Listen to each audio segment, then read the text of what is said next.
Michael Jackson, o polêmico astro, músico e ícone pop, é declarado morto em Los Angeles. Brother Jermaine says no one gave up. Jackson tem apenas 50 anos.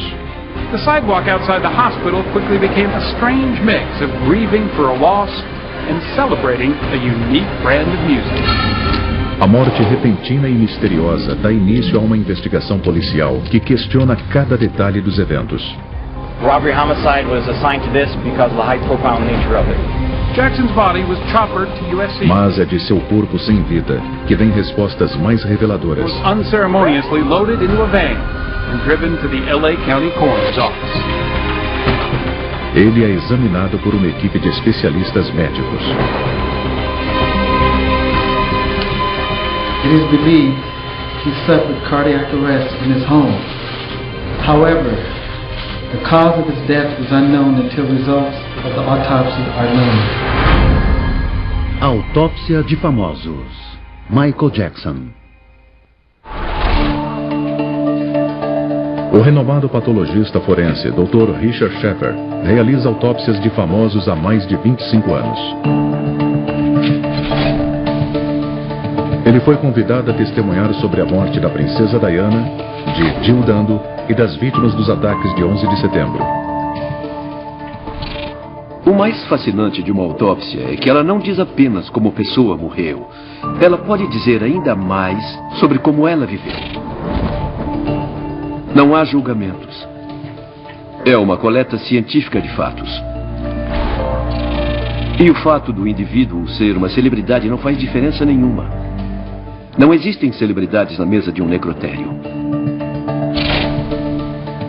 Agora, Richard Sheffer fará um exame forense da autópsia de Michael para deduzir o que aconteceu nas últimas horas de sua vida. Este é o relatório do legista sobre a morte de Michael Jackson.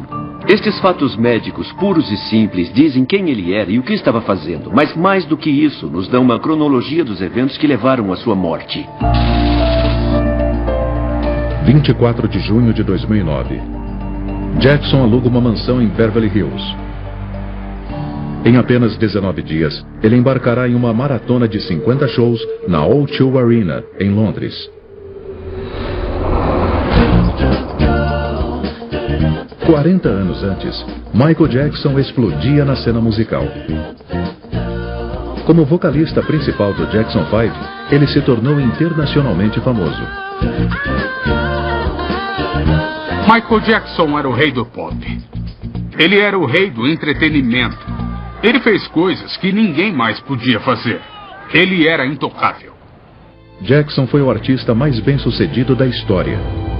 Estima-se que a venda de músicas e ingressos tenham lhe rendido 750 milhões de dólares.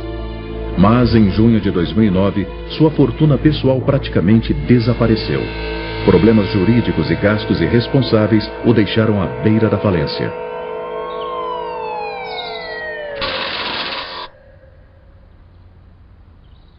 Michael Jackson foi basicamente um recluso por 12 anos. Ele não fez nenhuma turnê, não lançou nenhum grande disco como fazia no passado. Ele acumulou uma dívida de quase 400 milhões de dólares. E também respondia a mais de 30 processos contra ele. Para Jackson, só há uma saída. Para reduzir as dívidas, ele fará uma série exaustiva de shows em Londres. E para garantir sua saúde e boa forma, ele conta com seu médico pessoal, o Dr. Conrad Murray. Mas Jackson jamais chegaria à noite de estreia. Olhando a autópsia, a primeira informação é que se trata de um homem com cerca de 50 anos. Não há lesões significativas, mas temos alguns arranhões e também abrasões no centro do peito. Eu duvido que isso tenha relação com a causa da morte. Mas eu sei que as tentativas de ressuscitação foram muito longas. E essas lesões são típicas desse tipo de processo. Ignorando a sua identidade, isso não é tão claro. Milhões de páginas de jornal foram dedicadas ao assunto da pele de Michael. Ele era negro? Ele estava ficando branco? Ele queria ficar branco? Essas eram as coisas que todo mundo queria saber. Jackson sempre alegou que sua palidez se devia a uma doença de pele rara, mas poucos acreditaram. A autópsia mostra que, exatamente como Jackson afirmava, ele tinha um problema de pele. Nas áreas mais escuras havia manchas claras, e parece que nessas áreas mais claras a pele tinha parado de produzir pigmentos. Células chamadas melanócitos produzem um pigmento escuro, a melanina, que dá cor à pele. Mas a autópsia não encontrou estas células. Sem elas, a pele fica pálida, o que explica a aparência de Jackson. E isso indica uma doença chamada vitiligo. Como Jackson sempre insistiu, ele realmente tinha uma rara doença de pele. Mas ele também fez outras alegações sobre sua aparência. Em fevereiro de 1993, Michael compareceu ao programa da Oprah Winfrey e disse a 62 milhões de americanos que ele não clareava a pele. Que ele não usava produtos para fazer isso. Mas a evidência encontrada na cena do crime mostra que não era verdade. Jackson gastava grandes quantias com remédio para clarear a pele, o Benoquin. A verdade era que Michael esteve tratando o seu vitiligo com um médico chamado Arnold Klein, há cerca de 25 anos. Atuando em Beverly Hills, Klein era o dermatologista das estrelas. Entre seus clientes estavam Elizabeth Taylor, Carrie Fisher e Sharon Stone. Klein recomendou a pomada Jackson quando se conheceram. Ela impede que o pigmento escuro seja produzido nas áreas não afetadas pelo vitiligo. Jackson passou metade da vida clareando a pele. E o rei do pop era obcecado pela própria aparência. Havia várias cicatrizes no rosto e no pescoço típicas de cirurgias plásticas anteriores. E ele inseriu uma covinha no queixo, o que sem dúvida é uma mudança na aparência.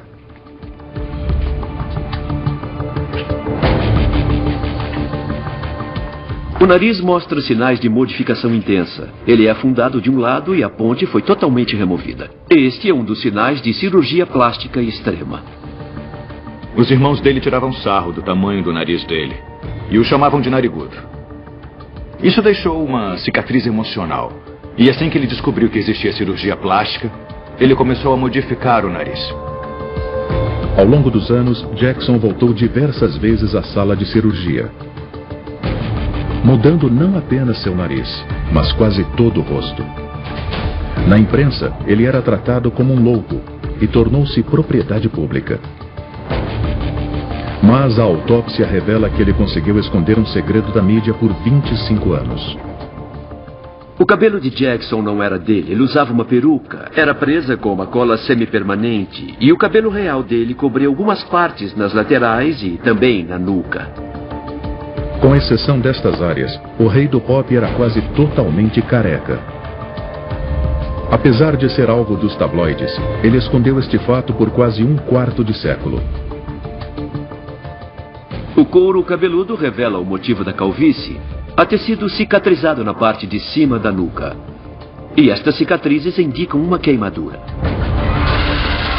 Em 1984, Jackson estava no auge da carreira.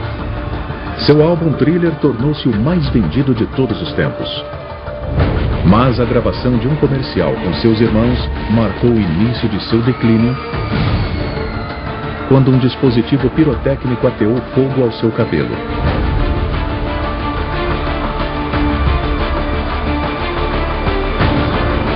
Ele sofreu queimaduras de 2º e 3º grau no couro cabeludo, que o obrigaram a usar perucas pelo resto da vida. Michael nunca se recuperou disso. O incidente do comercial mudou a carreira do Michael para sempre. Ele passou a se preocupar demais com a aparência. Ele ficou extremamente paranoico em relação às pessoas que o cercavam. Ele se sentia deformado, ferido, traído.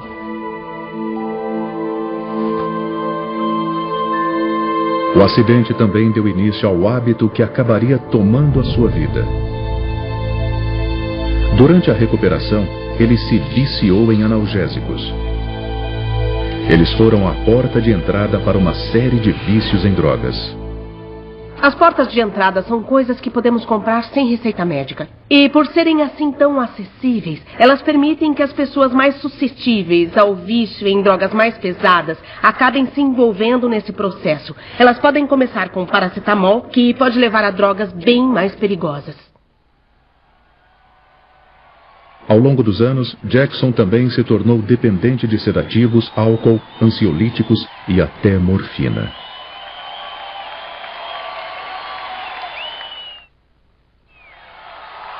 Ele precisava das drogas no dia a dia para cantar, dançar e se apresentar. I love you.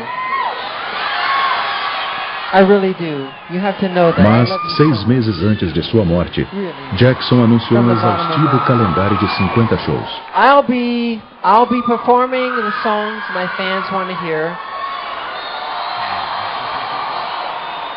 This is it. I mean, this is really it. This is the final curtain call. Antes dos ensaios começarem, Michael Jackson dizia para todo mundo que ele estava muito empolgado para voltar aos palcos e retomar a sua coroa de rei do pop. E também para mostrar aos seus filhos do que ele era capaz no cenário global. Mas nos bastidores, os promotores de eventos da AEG temiam que Jackson não tivesse condições de realizar seus shows notoriamente energéticos. Eles começaram a questionar problemas de saúde divulgados pela imprensa. Seu médico pessoal, Conrad Murray, garantiu que, com exceção de episódios de insônia, Jackson estava em boas condições físicas. Mas nem todos se convenceram. Terry Harvey é um promotor musical muito próximo à família Jackson. Uma pessoa precisa estar em forma para se apresentar por 2 horas, sem dúvida. Se eu acho que o Michael tinha energia ou resistência para 50 noites, mas ele não ia aguentar nem 30 minutos. No fundo, Michael sabia que seria impossível conseguir fazer 50 shows. Michael disse para os mais íntimos que não sabia se ia conseguir fazer 2 shows. Qual era a verdade sobre o estado físico de Jackson? Ele tinha condições de fazer a turnê? O relatório diz que ele pesava 61 quilos e media 1,75 m, o que dá um IMC de 19,9, o que é normal. Então, embora ele parecesse um pouco magro, ele estava dentro da faixa aceitável. É de se esperar alguma arteriosclerose aos 50 anos. Mas Michael Jackson não tinha nenhuma evidência disso. O coração dele estava em boas condições. Para um homem dessa idade, ele estava em forma. Mas Jackson apresentava clara dificuldade nos ensaios. Ele parecia sem fôlego, tenso e incapaz de realizar as coreografias que o tornaram famoso. Na autópsia, Richard Sheffer encontra um provável motivo para o desempenho pouco inspirado de Jackson. Foram feitas várias radiografias do Michael Jackson. Elas mostram que ele tinha osteoartrite em alguns dedos e na coluna. As vértebras da coluna são amortecidas por discos de cartilagem. Na osteoartrite, a cartilagem degenera e os ossos ficam desprotegidos. Isso pressiona as articulações e, em casos extremos, pode haver contato entre os ossos. Essa condição causaria alguma dor e rigidez e poderia limitar seus movimentos. A osteoartrite explicaria sua dificuldade para dançar,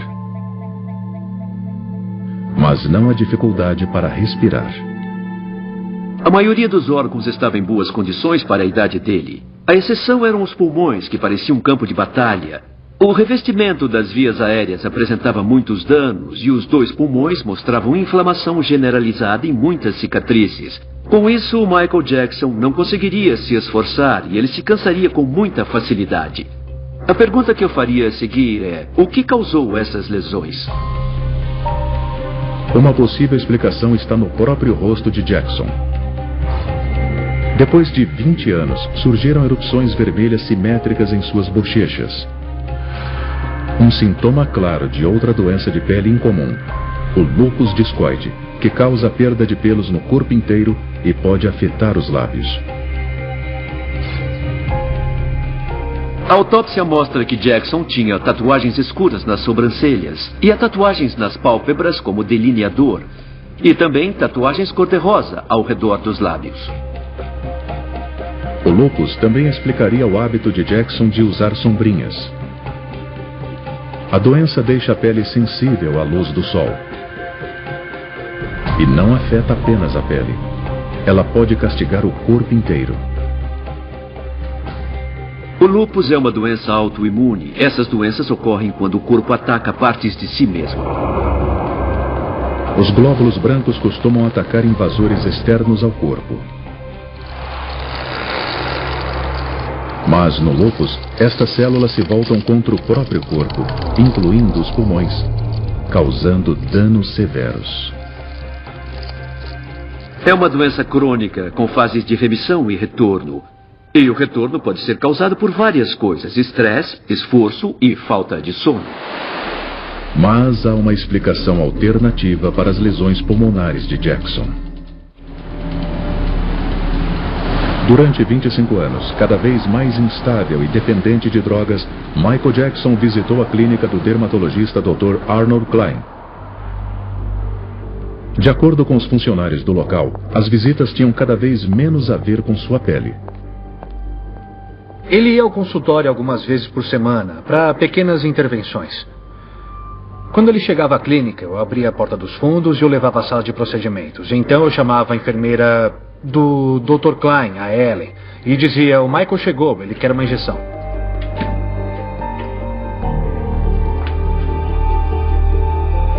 A cada visita, ele recebia pelo menos uma injeção. Uma seringa cheia de Demerol, uma potente versão medicinal da heroína. Normalmente os efeitos eram bem rápidos. Ele podia desmaiar, ou apenas ficar cansado, ou ficar viajando. E nem sempre Jackson ia ver o Dr. Klein sozinho. Quando ele vinha com os filhos, normalmente eles eram uma boa distração. Eles costumavam ficar no consultório do Dr. Klein. Eles corriam, gritavam, brincavam. Era tudo bem divertido. Até o Michael sair de órbita. Com a turnê se aproximando, os pedidos de Jackson por injeções tornavam-se cada vez mais frequentes. Ele chegava e exigia ver o Dr. Klein rapidamente. Ele pedia uma injeção de Demerol, o mais rápido possível. E dava para ver que tinha alguma coisa de errado rolando. Ao tomar a droga, Jackson corria o risco de danos graves permanentes, vício e até morte. O Demerol pode ser o culpado pela morte repentina de Jackson? A autópsia não mostra nenhuma lesão significativa no corpo. E não há nenhuma evidência de doenças significativas, com exceção dos pulmões.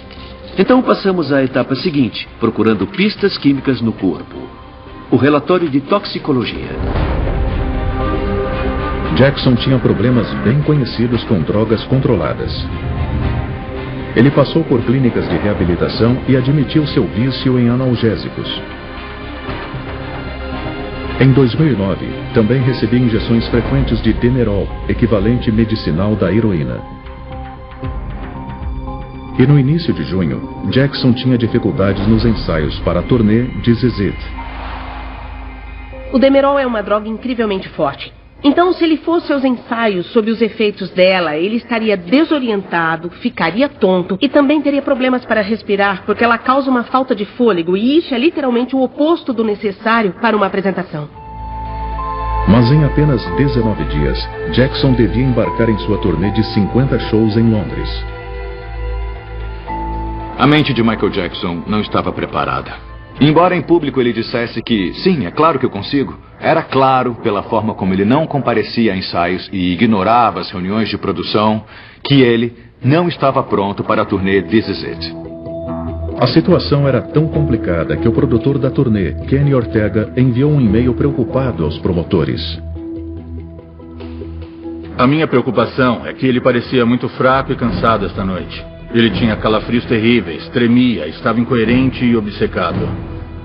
Tudo indica que ele precisa de uma avaliação psicológica. Eu acredito que ele quer muito fazer isso. Ele ficaria arrasado, de coração partido, se cancelássemos. Ele está morrendo de medo de perder tudo isso. Isso parte meu coração. Ele parecia um menino perdido. Ainda existe a chance dele conseguir se recuperar se dermos a ajuda necessária. Sinceramente, Kenny. Os promotores deram um ultimato a Jackson. Entre nos trilhos ou cancelamos tudo. Com 400 milhões de dólares em dívidas, para Jackson não havia escolha. Era óbvio que a questão era o dinheiro que estava em jogo. Michael não tinha opção. Tinha que se apresentar, ou perderia a casa, seus filhos ficariam sem teto e seria sua ruína financeira.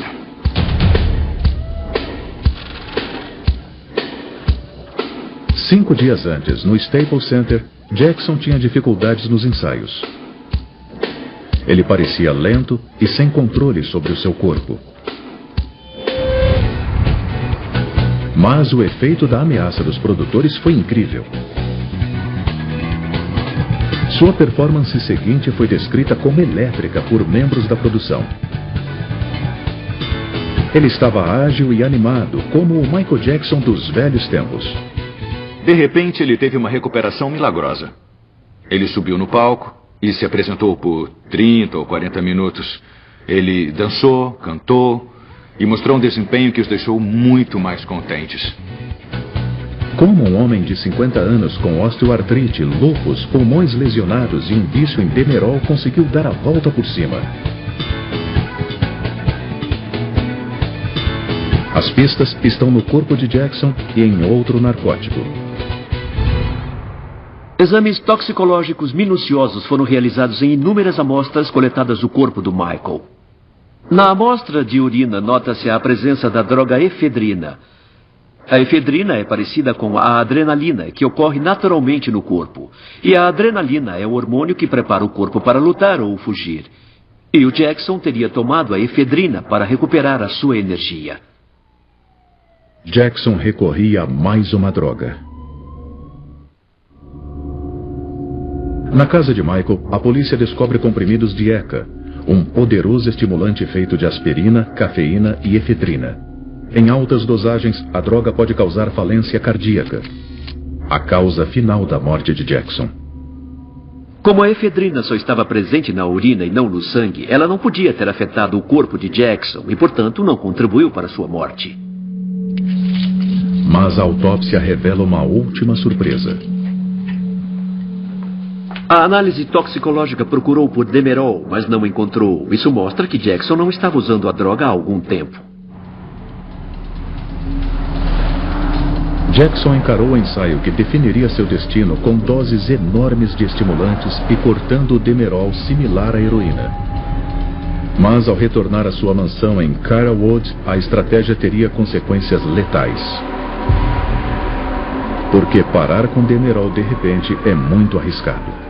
Os efeitos da suspensão do Demerol podem ser muito graves. Na verdade, tentar fazer isso sozinho pode ser até perigoso. Surgem problemas como febre, uma síndrome de abstinência com dores, cãibras e um dos maiores efeitos colaterais é a insônia. Jackson sofreu com o distúrbio do sono por toda a sua vida adulta. Agora, ele está saturado de estimulantes e sem o Demerol. Mas seu médico, Conrad Murray, não fazia ideia de que Jackson era usuário da droga, e muito menos de que parou de repente. Michael Jackson sabe esconder os seus vícios. No local, ao conduzir uma das várias buscas, nós encontramos diversos frascos de remédios controlados. Não apenas em nome do Sr. Jackson, mas sob 4 ou 5 nomes falsos. Embora a maioria das drogas tenha sido receitada por Murray, algumas levam os nomes de outros médicos.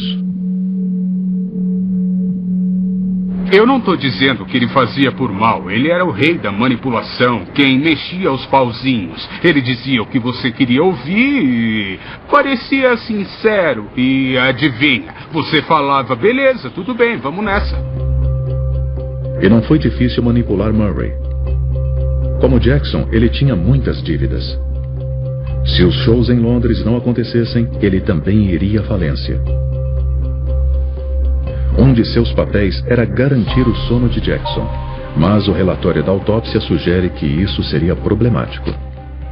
Ele tinha a próstata inchada, o que não é incomum para um homem de 50 anos. E pode significar que ele tinha problemas urinários. Ele podia ter que ir ao banheiro com mais frequência.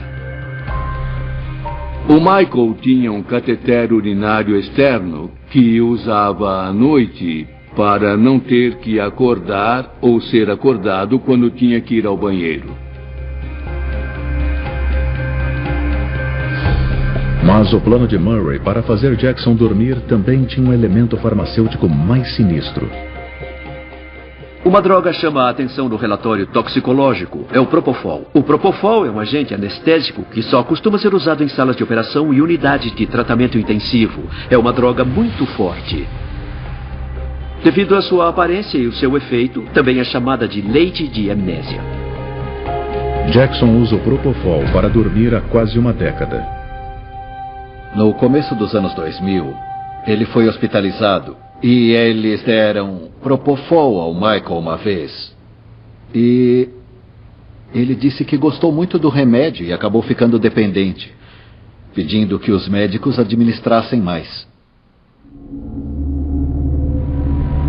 Ao longo dos anos, a dependência só aumentou. Ele me ligou domingo à noite e disse: preciso de um anestesiologista. E eu perguntei: para que você quer um nesse horário, Michael? E ele disse: bom, eu tenho um compromisso de manhã e eu tenho que estar descansado. Eu falei: isso é loucura. Eu não estou entendendo. Eu nunca tinha visto nada parecido em toda a minha vida. Nada. Eu fiquei pasmo. Em junho de 2009, Conrad Murray alimenta o vício de Jackson no próprio lar do astro. Para Jackson, era a droga ideal. O Propofol é uma droga muito útil porque a pessoa dorme rápido e acorda descansada, sem ressaca. Mas a linha entre o risco e a utilidade pode ser bem estreita. E o excesso dessa droga pode ser fatal.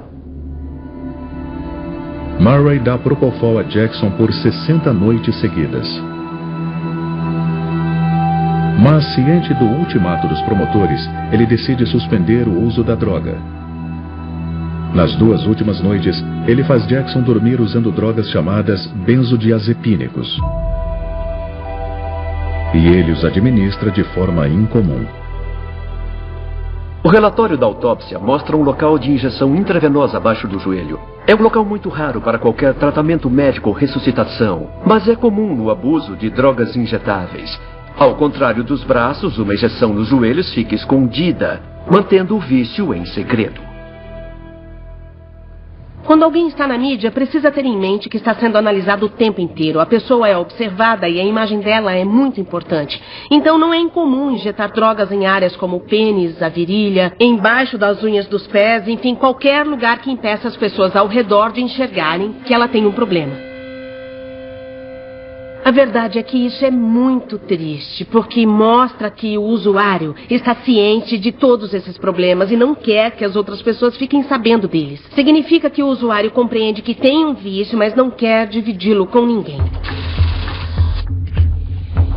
À 1h30 da manhã de 25 de junho de 2009, Conrad Murray dá a Jackson um comprimido com a intenção de ajudá-la a dormir.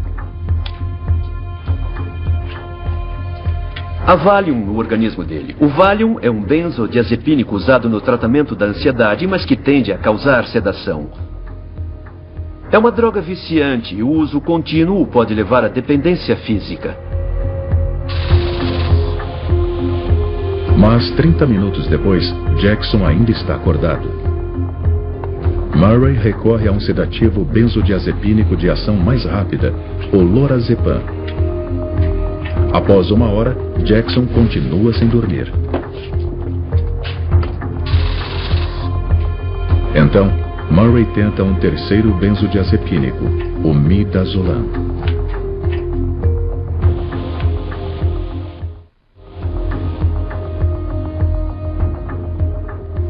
Pode ser meio incomum encontrar 3 tipos diferentes de benzodiazepínicos ao mesmo tempo. Mas parece lógico se a ideia é fazer alguém dormir, começar com uma droga de ação prolongada, como Valium, passar para o Lorazepam, de ação média, e finalmente, então, recorrer ao Midazolam, que é de ação muito rápida. Então, nessa situação, até faz sentido.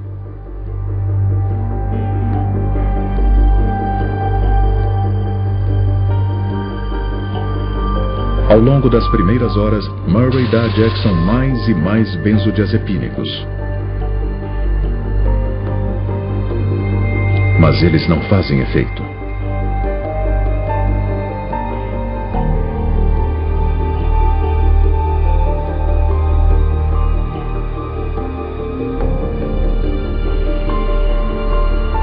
Às 10 da manhã, Jackson, em desespero, pede sua droga favorita, seu leite.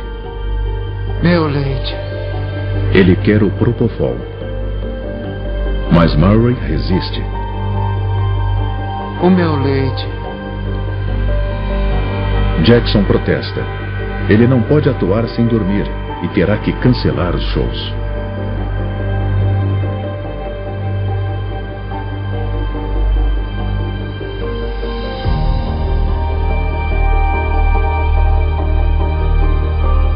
Às 10h50 da manhã, Conrad Murray finalmente cede e prepara uma dose de Propofol. Como a droga arde ao entrar no corpo, Murray adiciona um anestésico local, a lidocaína, para amortecer a dor. Jackson finalmente perde a consciência.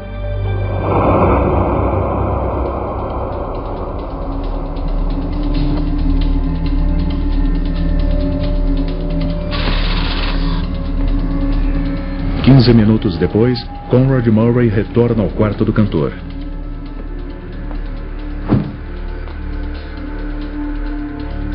Michael! Michael! Michael! Jackson não está respirando. Mas Murray acha que sente um pulso. Michael!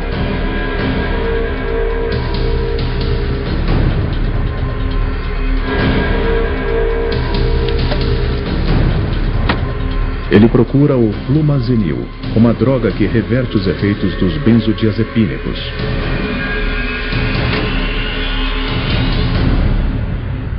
Mas não existe antídoto para o Propofol. Michael! Michael!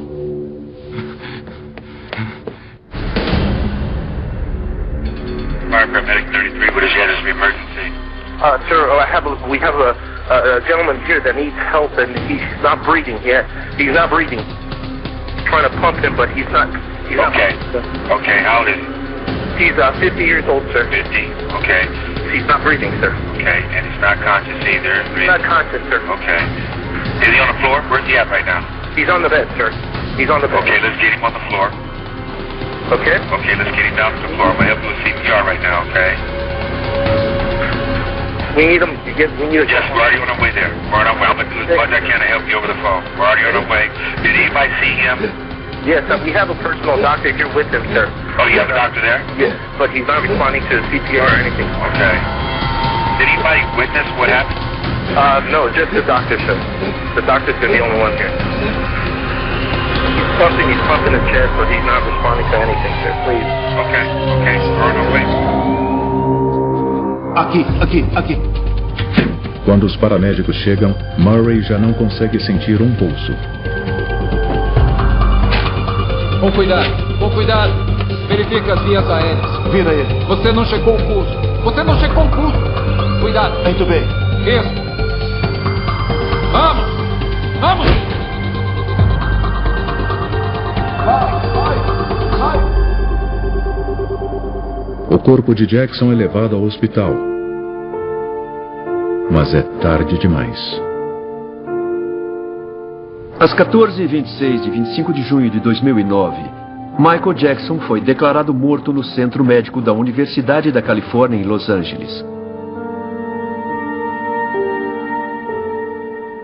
O relatório da autópsia conclui que a causa da morte foi intoxicação aguda por propofol, com os benzodiazepínicos como fatores contribuintes. Uma vez na corrente sanguínea, ambas as drogas se espalham pelo corpo. Quando chegam aos pulmões, elas têm um efeito poderoso. Elas reduzem o ritmo de contração e expansão dos pulmões, prejudicando sua capacidade de oxigenar o corpo. Não podemos esquecer que o Jackson tinha pulmões muito ruins e a combinação de tudo isso fez com que o oxigênio em sua corrente sanguínea atingisse um nível tão baixo que seu coração e cérebro pararam de funcionar e ele faleceu. 2 meses após sua morte, o resultado da autópsia é anunciado. The LA County coroner has ruled Michael Jackson's death a homicide. O principal suspeito é o Dr. Conrad Murray. Ele é julgado por homicídio culposo. No julgamento, a principal evidência é o propofol. O Conrad Murray afirma que deu ao Michael 25 miligramas de propofol às 10h40 da manhã. Mas o relatório toxicológico mostra que havia muito mais do que isso na corrente sanguínea de Jackson quando ele morreu. A questão é, como vamos explicar a discrepância? No tribunal, Murray alega não ser responsável pela anomalia. Ele culpa outra pessoa no quarto. O próprio Jackson.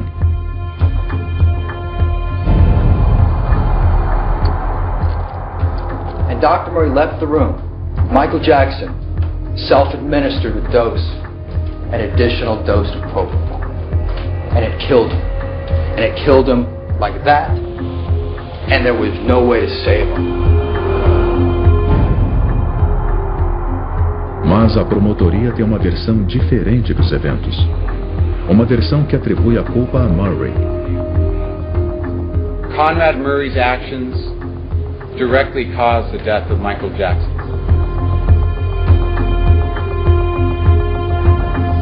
Eles alegam que Murray bolou um sistema para manter Jackson sob o efeito contínuo de propofol enquanto dormia.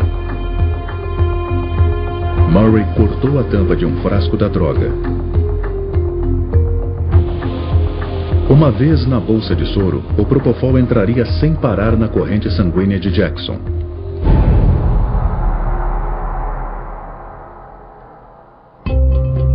Normalmente, o soro que vem da bolsa se mistura com a droga, que entra pelo injetor lateral e a carrega para o corpo. Segundo a promotoria, a droga já estava misturada com o soro.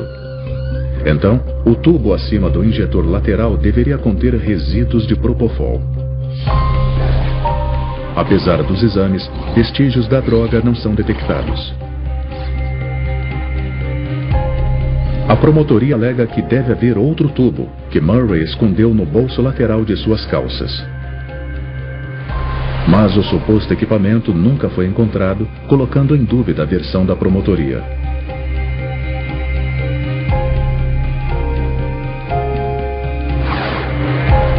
Mas isso não abala o júri. I am advised that the jury has reached a verdict. We, the jury in the above entitled action, find the defendant, Conrad Robert Murray, guilty of the crime of involuntary manslaughter.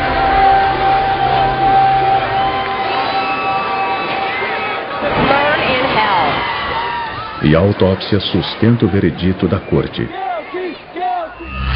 Conrad Murray falhou em seu dever como médico. O propofol é um anestésico muito poderoso. Existe uma linha fina entre seus efeitos desejados e a morte.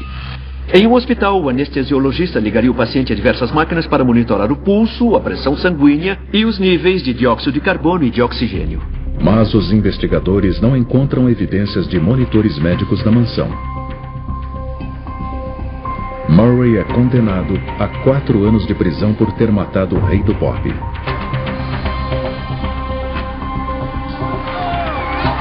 Em 40 anos de carreira, Jackson se estabeleceu como o maior músico de todos os tempos. Mas drogas controladas sustentavam boa parte de seu sucesso. Foi uma tragédia ver como aquela figura quase mítica, entrou pelo caminho do vício em drogas. Elas o transformaram numa sombra do que ele era. Ele não tinha escolha. Ele tinha quase 400 milhões de dólares em dívidas. A turnê This Is It era a cartada final. Era tudo ou nada para ele. Simples assim. Ele pegou um caminho de destruição. Quando alguém entra na toca do diabo, algumas pessoas conseguem sair, mas outras não. A vida de Jackson foi marcada por conflito e polêmica. Ao contratar Conrad Murray, ele assinou sua sentença de morte. No dia em que se conheceram, o destino de Michael foi selado. O Michael Jackson era um homem com diversos problemas físicos e psicológicos. Para superá-los, ele mergulhou na dependência de drogas e no vício. Ele usava drogas perigosas de maneira inconsequente. De certa forma, foi um milagre ele ter sobrevivido por tanto tempo. Versão brasileira, Vox Mundi.